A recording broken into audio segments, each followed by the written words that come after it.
സമരം അവസാനിപ്പിച്ചിരിക്കുന്നത് ഒരു പൂർണ്ണ അർത്ഥത്തിൽ സമരം അവസാനിപ്പിക്കുന്നു എന്നതല്ല. സർക്കാർ നൽകിയിരിക്കുന്ന ഉറപ്പ് 1 മാസത്തെ സമയം, 2 മാസത്തെ സമയമാണ്. ആ സമയം എത്തുന്നത് വരെയും ആ സമരപ്പന്തൽ പൊളിക്കുന്നില്ല എന്നടക്കമുള്ള കാര്യമാണ് ഇപ്പോൾ വളർമതി പറഞ്ഞിരിക്കുന്നത്.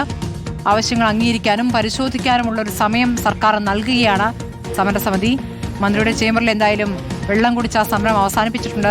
റഷീദ് വിവരങ്ങളുമായി. റഹീസ്, ഇപ്പോൾ സമരം ഇപ്പോഴത്തെ രൂപത്തിലില്ല, പക്ഷേ സർക്കാർ നൽകിയ ഉറപ്പ് വിശ്വസിച്ച് 2 മാസം കാക്കുന്നു എന്നല്ലേ ഇപ്പോൾ വളർമതി പറഞ്ഞത്? സ്മൃതി, നിരാഹാര സമരം വളർമതി 13ാമത്തെ ദിവസം പൂർണ്ണമായും അവസാനിപ്പിച്ചു. മന്ത്രിയുടെ ഓഫീസിൽ നിന്ന് വെള്ളം കുടിച്ചു. അതിനു പുറമെ ഇപ്പോൾ സമരസമിതി ഇപ്പോൾ വെള്ളം കൊടുക്കുകയാണ്. അത് കുടിച്ച് ഇവിടെ ഉണ്ടായിരുന്ന മറ്റുദ്യോഗാർത്ഥികൾക്കൊപ്പം നിന്ന് നിരാഹാര സമരം പൂർണ്ണമായും വളർമതി അവസാനിപ്പിക്കുന്നു. ഒപ്പം 37 ദിവസമായി സെക്രട്ടേറിയറ്റ് മുമ്പിൽ നടത്തിയിരുന്ന സമരം, ടെക്നിക്കലി പറയുകയാണെങ്കിൽ സമരം ഇവരുടെ പ്രസൻസ് ഇവിടെ ഉണ്ടാകും. അതായത് കഴിഞ്ഞ 37 ദിവസമായി ഉണ്ടായിരുന്ന സ്ഥലത്ത് ഇവരുടെ ഉദ്യോഗാർത്ഥികളിൽ കുറച്ചാളുകൾ ഇവിടെ എല്ലാ ദിവസവും ഉണ്ടാകും. പക്ഷേ ഇവിടെ ഏതെങ്കിലും തരത്തിലുള്ള സമര പരിപാടികൾ ഉണ്ടാവില്ല. മുദ്രാവാക്യം വിളിക്കലോ അല്ലെങ്കിൽ പ്രകടനമോ.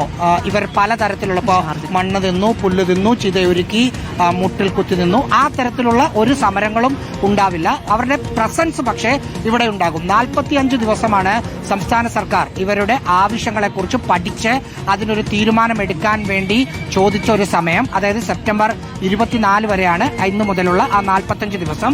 ആ 24 വരെ ഇവർ ഇവിടെ ഒരു തരത്തിലുള്ള പ്രതിഷേധങ്ങളും നടത്തില്ല. പക്ഷേ അവരുടെ ഒരു ഫിസിക്കൽ പ്രസൻസ് ഈ സമരപ്പന്തലിൽ ഉണ്ടാകും.